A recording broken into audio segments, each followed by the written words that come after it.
Welcome back to the Alex Jones Show. I'm David Knight filling in for Alex. Now, Alex is going to be joining us in just a few minutes via telephone. He's got some important information for us. But before we join him, I want you to think about the fact that you're going to be putting, if you're like a typical American, a lot of food in your body tomorrow. A lot of things that maybe aren't so good for you. Think about doing something good for your body. Think about something that's actually going to help your health. Think about Survival Shield's nascent iodine. You know, we used to get about 726 micrograms a day just from bakery products. We don't get that in bakery products anymore. Now they put bromide, a harmful halogen, in. So we get zero iodine from there. And you know, you see it in salt. They promote the fact that you have iodine in salt, but even there, it's only 10% bioavailable. Iodine is very important for your thyroid health. It's very important for many areas of your health to regulate what your hormones are doing. It's also something that helps to prevent against harmful heavy metals. You can find that at InfoWarsLife.com, that Survival Shield Nascent Iodine. The government tells us that we just need the bare minimum, just like they do for vitamin C. They tell you just need enough to get by without getting rickets. But that's not true. You actually need more vitamin C and you need more iodine than the RDA. That's just the bare minimum. And this is the purest form of iodine that you can get. So do your body a favor this weekend. Do something healthy for it. Get Nascent Iodine, Survival Shield. That's InfoWarsLife.com. You can also get that from InfoWarsStore.com. Alex, are you on the line now? You bet, absolutely. And as everybody knows, even when I'm off, I always end up calling in with commentaries. Even if I'm in Mexico or Canada or this time out in the hill country hiking and camping with my children, I've been able to listen to you guys via the free iPhone app that we have at Infowars.com/show. We also have a Droid app there, and I'm able to listen to you guys up on top of Enchanted Rock. And that's where I come to you from right now. You have to be up on the top of this thing to be able to communicate with people. But here I am beaming to you from the Texas Hill Country right now. And I just wanted to call in today. I was intending each day that I'm off this week. We'll be live Friday as well with David Knight and the rest of the great crew. I was intending to call in and you have some commentary on the escalation with Israel, Saudi Arabia versus Iran, the big air defense drills they're doing, the threats to transfer nuclear weapons to Saudi Arabia and use them on Iran. But people know about that. I want to talk about philosophy for a few minutes here, and then I'm going to throw it back to you and Leanne McAdoo to comment on it and take phone calls and cover the news. Again, hiking around in the woods and stuff, listen to you guys. You're doing a great job. It comes down to this. I have so many people that approach me last night, this morning, wherever I am, and they say, man, I really appreciate your show, but the hopelessness of it. And I want to make something clear here. If there is a 20-foot pit, a sinkhole that appeared in your backyard, and I was your neighbor and warned you about it, watch out when you step out your back door, there's a sinkhole, that would not be fear-mongering, and that would not be doom. That would be talking about something that's there and that's happening. And that's what I want to get across to people. Thank God patriots 50, 60 years ago knew about this globalist takeover. Thank God after decades of research, we know exactly what their plans are, specifically. All we knew 50 years ago, 60 years ago, was it was ultra-rich, funding communism and socialism, that they were social engineers. Now we know they're eugenicists. Now we know they're transhumanists who believe they're God and they're going to merge with machines. Now we know just how serious all of this is, and we can get that message out to people. And I know that there is a shock by some with cognitive dissonance and learned helplessness and the normalcy bias to just think, oh, well, you know, it's not that bad, or, oh, what can I do? And I get it that if you're helpless or you feel like you're helpless, hearing all this only makes it worse. But I know you're not helpless. And there's 7.5 billion of us on this planet. If we all just do a little bit of something each and every day to promote liberty, to resist tyranny, and not just lay down, it will be impossible for the globalists and the technocrats to carry out the social engineering. They need your compliance. That's why they're so scared of us handing out flyers in Dallas. That's why they're so scared of us, a few hundred people demonstrating. Because if anybody ever learns to stand up, just like in the Hunger Games, they're scared of the lady being the leader and people standing up, because the power structure is not powerful. It's actually a fraud based on people being deceived. But we're now entering the prime quadrant where there will be revolution worldwide tide. The globalists know that. They want to trigger it like the Arab Spring and control it and use it to put in Al-Qaeda, put in radical people. Same thing here. They want to use it to basically put in communism. They want to use it to basically bring in their revolution that destroys the individual, except for the tiny elite that's offshore above the law, diplomatic community, who cannot even, be given a ticket or much less arrested for their crimes. So that's what this comes down to. Is this is a broadcast about hope. This is a broadcast about turning the tide and becoming aware and people becoming as informed about liberty and how the world really works as they are about football or cosmetics or acting cool or music or whatever the case is. And I'm not saying there's not a place for all those other things, but we've gotten in this bad stage by being unbalanced, by being sucked into the television, sucked into the false culture. And the great message here is that we're aware that all the programming, all the TV, all the culture, all the video games, all the TVs, all the smartphones are literally Trojan horse to control us, enslave us, dominate us. Then we can begin to reverse the tide as consumers, voting with our dollars to demand change. That's why they denied that NSA even existed back in the 80s and 90s. Then they said, we're not spying on you illegally. Now, they said we're not spying on people massively. Turns out that's a lie. We know specifically exactly what they're up to. And it's on that front. It's on the GMOs, it's on the vaccines, it's on the fluoride in the water. It's on the halogen conspiracy. It's on the attack on the family. Now we're having a real debate. Now we've gotten past the stage where they could just call us conspiracy theorists. Conspiracy theorists are questioning known liars. And Sherlock Holmes was a conspiracy theorist. The fictional character, the real character, George Washington, was a conspiracy theorist. Jesus Christ was a conspiracy theorist. He rebuked the Pharisees and said they had a conspiracy. It goes on and on. We literally have broken through. We've been proven right. Not just us, but liberty lovers and people that question heretics worldwide, heretics against the status quo, the dogma of the state, the religion of the collectivists. We're winning. And in closing, I wanted to say this via my scratchy cell phone tracker system out here in the hill country. There is so many positive things about technology, so many positive things about genetic engineering. If we don't do it like we're God, if we don't do it like we're invincible, if it's done properly and with choice and true education, the eye is not seen, ear is not heard what God has in store for us. So there's a lot of great things happening. It's that the bad guys are in control of the centralized planning. And then they tell the public centralized planning doesn't even exist. There's no organization in government. Lay down, go to sleep, do what you're told, while they literally roll out armored vehicles, checkpoints, and the rest of it.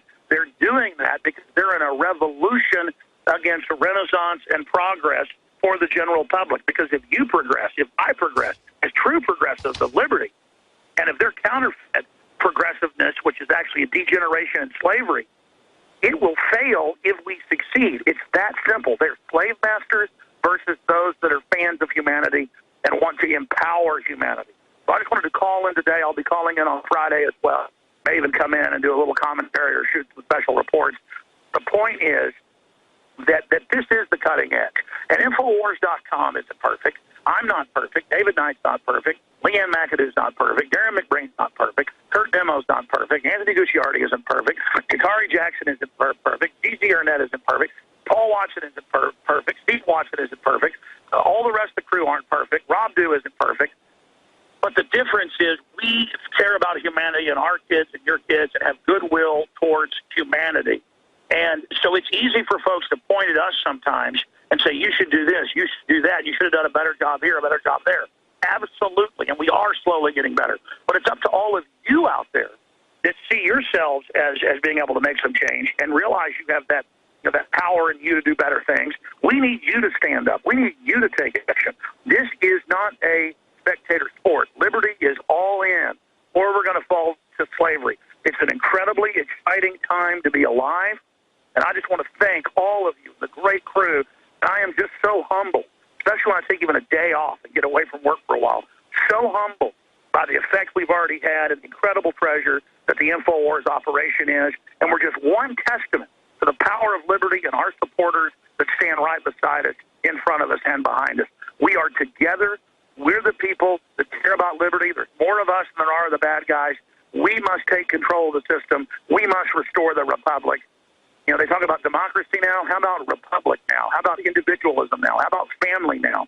This is what it's all about. And the hoax is collapsing, so the velvet glove is coming off. And they are going to come after all of us that have stood against the tyranny because they don't want us to become a leader. They don't want us to become a figurehead. They don't want us to become an image to others that we can stand up. Just like the Dallas police that first night showed up after I'd left to end the Fed demonstration with a bunch of riot police. And Rob Dew and others heard them say, we've been told to grab him. We can't let him stand up to us like that and show people that the people have power. They actually said that, understanding the system's so authoritarian, they're scared that if the people are even allowed to assemble, oh my gosh, we might do something. We might take America back. That's because on top, the system is authoritarian. It has stolen its position. It has stolen its place, and it's committed unbelievable crimes and wants to bring in even more oppression to secure their ill-gotten gain. So we're under attack. We are in a defensive posture. And as haphazard as I've been, and as helter-skelter, being dedicated and trying to follow the Bill of Rights and Constitution, we've had devastating effects against the globalists, and they are our enemy. So make no mistake, folks, whether you admit it or not, there is a war going on, declared on you and your family, chemical, biological, radiological, spiritual, economic, ecclesiastical. It is across the board. All right, I'm going to throw it back to you, David, and Leanne, and others that are there in studio. I know you got Gerald Celente coming up as well. I'll be listening to that. God bless you all. I want to wish everyone a wonderful, blessed Thanksgiving. I'm thankful that our forebears left us the Second Amendment and the First Amendment, and I'm not about to let those heirlooms be stolen. God bless you all. Thank you, Alex. And we are going to be joined by Gerald Celente in the next hour, and we're going to be talking about what's happening with China. We're going to be talking about what's going on with Iran and the White House. What's that agreement about? What are the long-term trends? I can think of nobody better to go over and discuss what the trends are in Asia as well as what's happening in Iran than Gerald Celente. People have looked to him for trends analysis for a long time. But what Alex was talking about is absolutely true. You know, in the previous hour, we were talking to Dr. Sharkey about the campaign to stop killer robots.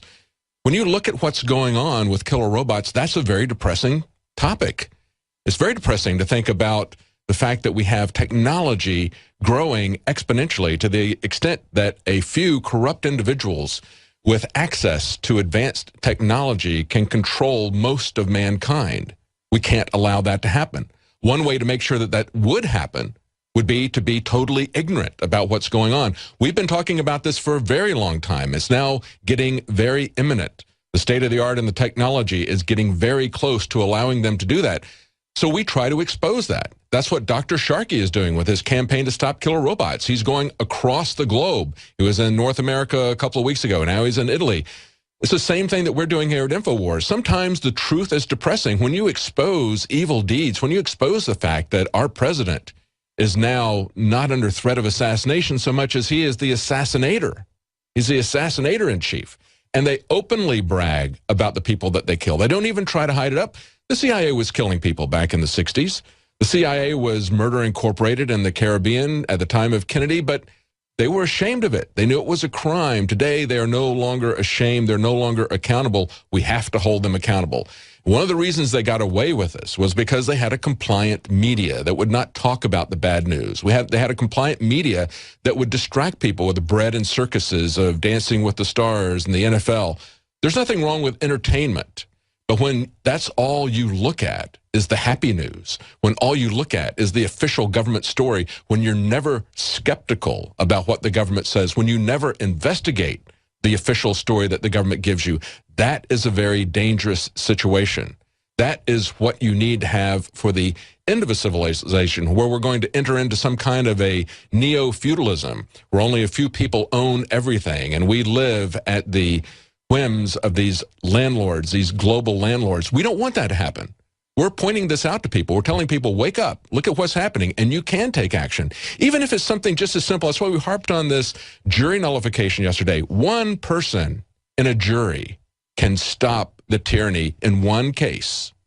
But we have to learn that we can count on each other. We have to be able to trust each other. We have to believe that there's enough people out there who really understand the truth about what juries are about, that they can't be railroaded by a judge who lies to them, who tells them that they're not allowed to look at the case, to look at they can only look at the facts of a case, that they cannot judge whether or not this law is a just law, that they cannot take into consideration the kind of penalties like mandatory minimums that this person may face if they're convicted of a victimless crime, things that they don't believe should be crimes, or that the penalties are too harsh. We need to be able to stand up for each other. We need to be able to stand up to the TSA. It's not just in airports. You can avoid the TSA this weekend if you don't fly. If you do have to fly, opt out. Even opt out and film them. Don't make yourself subordinate to their tyranny. Don't lose your dignity along with your freedom. If they're going to take your First Amendment rights, if they're going to take your Fourth Amendment rights, at least stand up to them. At least protest it. At least film it. At least tell people that this is happening to you. You can do something. And it's not a depressing thing when you do something about it. When you actually take action on the knowledge that you've received, it's a very empowering thing. You're going to get addicted to it. You're going to like to do that. That's what we're here for. We want you to be informed. We don't want to let them pull the wool over your eyes. We don't want you to blindly accept everything that the government tells you just because it's coming from a source of authority. We want you to question this and be skeptical about it, to tell your friends and neighbors.